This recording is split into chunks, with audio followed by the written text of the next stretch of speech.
Ok, pessoal, voltamos mais uma vez. Pizzaria Mandacaru, lá no Alto.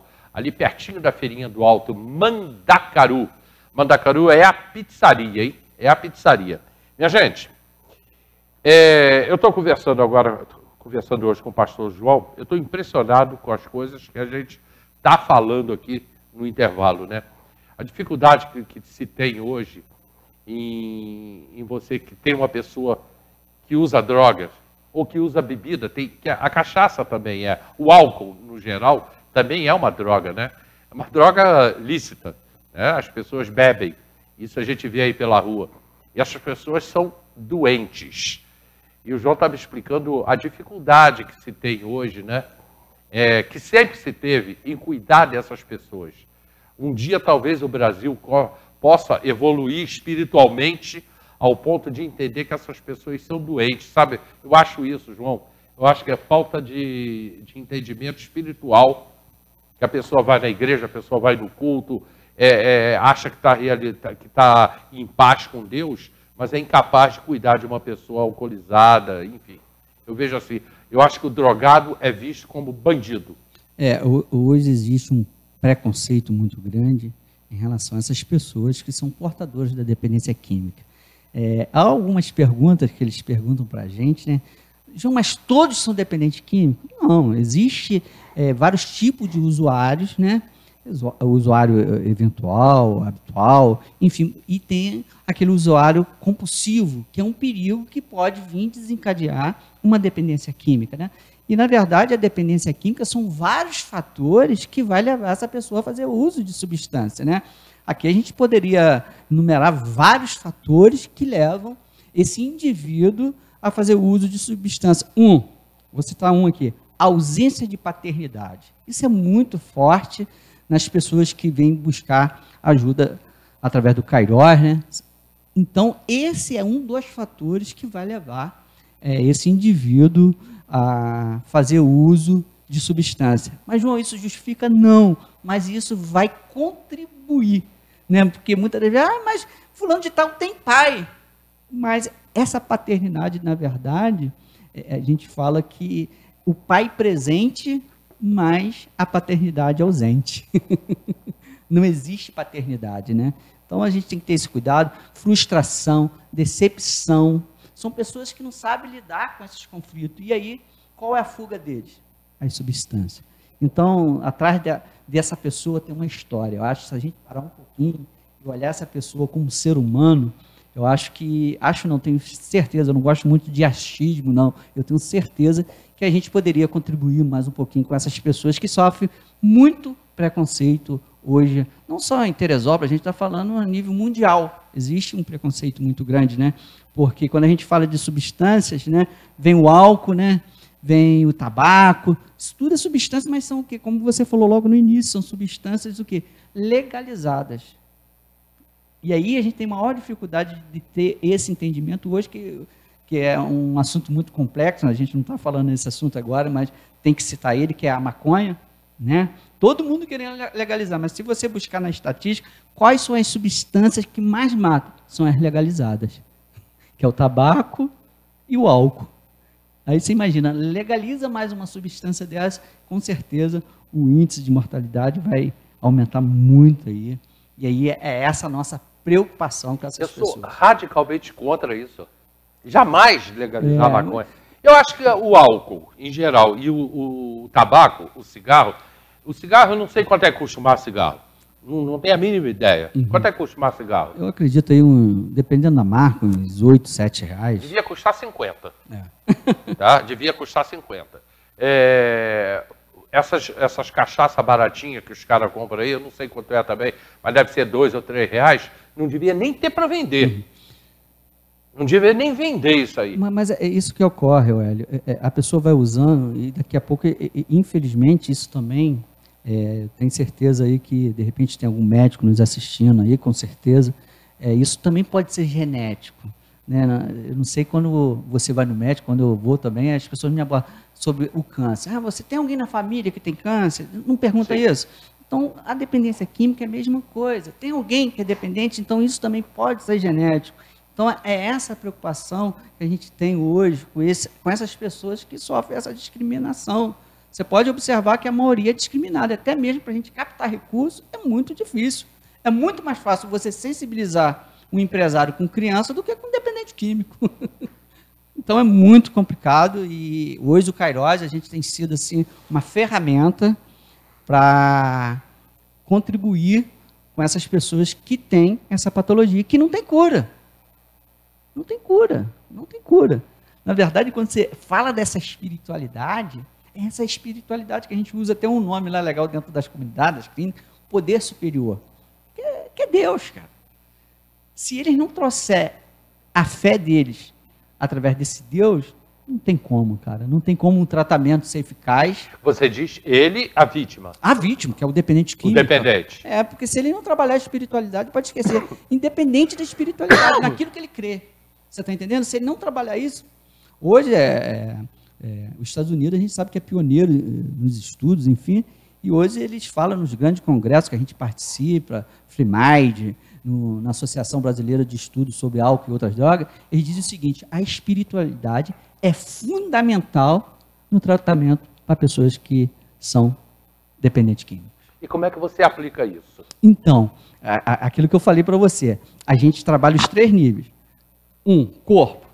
Então tem um médico lá que vai avaliar, vai dar o remédio para ele. E está naquele momento, porque olha só, quando ele chega lá, ele chega intoxicado. E quando o cara está intoxicado, é isso que as pessoas não entendem, cara. Para ele fazer esse processo de desintoxicação, é muito difícil ele fazer fora de uma clínica. Está entendendo? É muito difícil, é a mesma coisa quando o cara vai fazer uma reeducação alimentar. Você vê o sacrifício que a gente tem, rapaz, para manter isso. Isso é verdade. Então, a mesma coisa, o dependente químico, ele está tão acostumado a fazer esse uso que o corpo dele grita e ele não responde por ele. O corpo grita e ele vai fazer o uso. Então, quando ele entra na clínica, ele vai ser amparado por um profissional da saúde, que é o médico vai fazer uma avaliação, vai dar um remédio para ele, claro. Aí todo mundo, mas você não troca uma droga pela outra. Não. Essa droga é uma droga que é administrada pelo médico. Então, ela é terapêutico.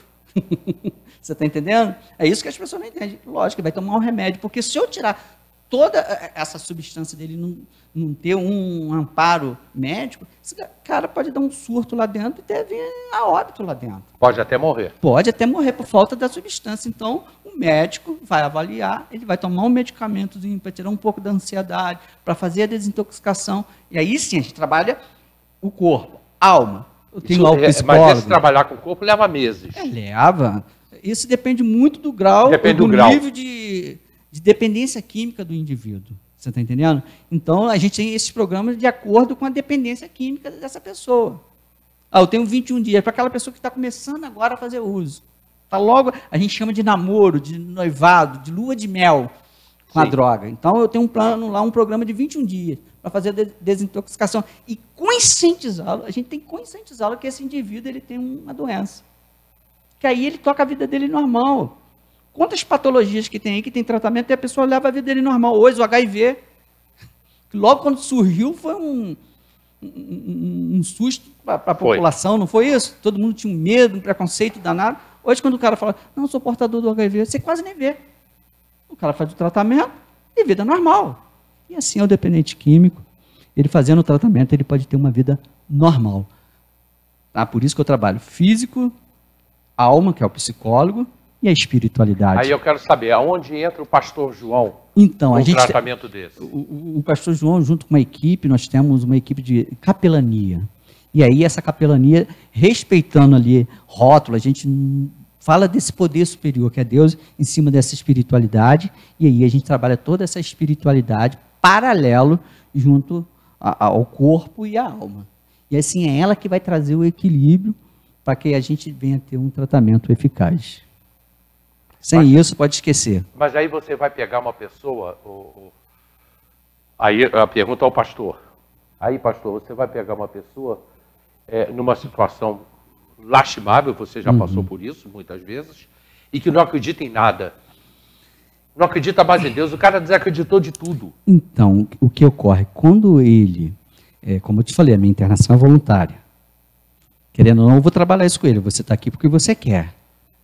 E aí a gente vai trabalhando, e é um processo lento, é gradativamente. A gente não vai chegar lá com a varinha a mais e falar pirlim, pimpim, não. É um processo, gradativamente a gente vai colocando para ele. E aí ele vai tendo esse entendimento. A gente chega, as pessoas têm uma resistência muito grande a nível de fé, né, por causa das decepções, até mesmo por causa da frustração que levou ele a fazer uso. Então, chega para a gente uma pessoa toda frustrada, decepcionada, cheio de feridas, cheio de traumas. E aí, num dia, não tem como a gente fazer isso. Então, é um trabalho lento, gradativamente, os profissionais vão trabalhando em conjunto, e aí a gente obtém um resultado. E a gente trabalha com eles, Hélio, não adianta a gente fazer isso tudo se ele não quer. Ele tem que querer. Então, a gente trabalha muito isso nele, de provocar nele esse querer nele. Está entendendo? É difícil? Mas não é impossível, né? A gente consegue hoje, aí, a estatística já mostra isso para a gente aí. Se não me foge a memória, é 200 por 1. O percentual é muito pouco de recuperação. Recuperação contínua, aquilo que eu te falei, não tem cura. Não tem cura. Eu encontrei agora com um rapaz que eu tenho um carinho muito grande, estava limpo há 20 anos e o cara teve uma recaída. E aí, quando a gente está falando, infelizmente, a gente não pode deixar de falar dessa pandemia, dentro desse cenário da pandemia, está tendo muita gente que está tendo recaída. Deve ter contribuído muita né? coisa, Hélio. Até na bebida alcoólica. Muita coisa, que é o refúgio, é a fuga deles. Você está entendendo? E hoje você vê esse cenário aí, tem aumentado o número de violência doméstica. Hoje, como eu estava falando com você no intervalo, eu tenho uma casa onde a gente acolhe crianças em medida protetiva. Aumentou muito o índice de criança que é espancada, violentada, até mesmo por causa desse contexto hoje do Covid-19. Esse caso de criança, a gente vai já falar sobre isso, de criança espancada, de criança violentada. Eu sei que aqui em Teresópolis é muito grande o número, infelizmente. Eu já sei disso, que eu fiz um trabalho junto com a Alterdata há uns anos atrás, há uns 3 ou 4 anos atrás. Infelizmente, depois esse trabalho foi interrompido. E eu tenho muita vontade de voltar de lá na Alterdata, ver se a gente pode voltar a fazer esse trabalho pelo número de crianças que são agredidas em Teresópolis e violentadas sexualmente. É muito grande. Eu afirmo isso, embora eu não saiba hoje quantas são, mas nós já tivemos um mês de chegar a 100 crianças. O número 100 crianças. É grande, o número é. E você conhece o projeto Crescendo, que é um projeto que abriga essas crianças lá da Pama, lá na Gamboa, né? Indo lá para subindo em frente à fábrica de bebidas. Me fugiu o nome agora. A abriga tem mais de 60 crianças lá. Um trabalho excelente que a PAMA faz, que acolhe essas crianças também. E você também está fazendo também, isso? Também, a gente sempre fez esse trabalho, né? Eu vou a esse assunto já com você, segura um pouquinho. Okay. Uma outra coisa que eu quero te perguntar, o nível de agressividade, como é que você lida com isso? Você pega também pessoas muito agressivas. Muito, hoje, ainda mais por causa desse momento, né? E a gente tem que ter toda a habilidade, né? Porque a gente entende por que essa pessoa, principalmente voltando o tema das drogas, são pessoas que têm uma irritabilidade muito grande, até mesmo quando ela se abstém da substância, então elas têm uma irritabilidade muito grande. Se eu não pegar um profissional de saúde para medicar essa pessoa, fica muito difícil a gente trabalhar com esse indivíduo. O triste é que essas pessoas ainda são consideradas no Brasil, talvez isso mude um dia, essas pessoas são consideradas inimigas da sociedade. Infelizmente é isso, quando a gente sabe que são doentes. Eu aprendi isso com a doutora Inês e com a Elza Pacheco há 30 anos atrás. Eu tive a oportunidade também de trabalhar com a doutora Inês, eu fui comissário de menores, ela me proporcionou um momento assim, de aprendizagem muito grande, né? A doutora Inês, eu tenho um carinho, uma admiração muito grande também por ela, e hoje também desenvolvo um trabalho juntamente com a doutora Vânia também, que desempenha um trabalho fantástico. As pessoas, quando se falava de CRIAM em Teresópolis, as pessoas falavam, aquilo lá é para acolher bandido.